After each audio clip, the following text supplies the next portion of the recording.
दिनदर्शनी नाल्याची पाहणी होणार महानगरपालिकेच्या अधिकाऱ्यांना सोबत घेऊन प्रत्यक्ष धुळ्याची परिस्थिती काय आहे ही आज आम्ही दाखवलेली आहे। धुळे शहरातील जेवढेही नाले आहेत त्या सर्वांची अशीच परिस्थिती आहे। प्रचंड घाणीचे साम्राज्य झालेले आहे। पाणी म्हणजे नाल्यावर उरलेच नाही, पूर्ण घाण आहे। त्याच्यामुळे धुळेकर नागरिकांच्या आरोग्याला धोका निर्माण होतो। कोणीही रात्री ते रात्री एखादा धुळेकर, लहान आबाल, वयस्कर, महिला भगिनी कोणीही जर या नाल्यात पडलं तर कदाचित त्यांची जीवितहानी देखील होतं। अशी परिस्थिती या नाल्यांची झालेली आहे।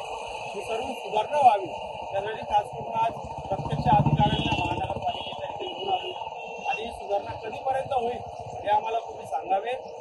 शहरात सर्वत्र कचरा खाण्याचं काम सत्ताधाऱ्यांच्या माध्यमातून होत असताना हे घाण सर्वत्र नाल्यावर जमलेली ही पारोळा रोड हा मुख्य रस्ता आहे। येथून जिल्ह्यातील नव्हे तर बाहेर जिल्ह्यातील देखील लोक ट्रॅव्हल्सने प्रवास करतात आणि विदारक चित्र जर त्यांच्या धुळ्यात गेले तर धुळ्याची छबी काय तयार होत असते हे सर्व प्रकार धुळ्यात सुरू असून आम्ही आज संबंधित अधिकाऱ्यांना घेऊन पाहणी केली आहे। खरं तर आज आयुक्तांनाच आम्ही इथे बोलवलं होतं, परंतु त्यांना आपत्ती व्यवस्थापन संदर्भात काहीतरी बैठक लागली।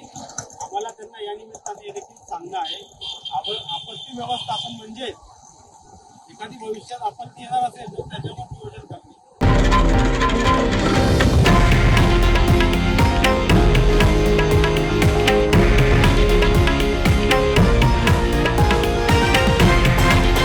हे आहे देशातील नंबर 1 न्यूज नेटवर्क आणि आपण पाहत आहात TV9 मराठी, एकमेव।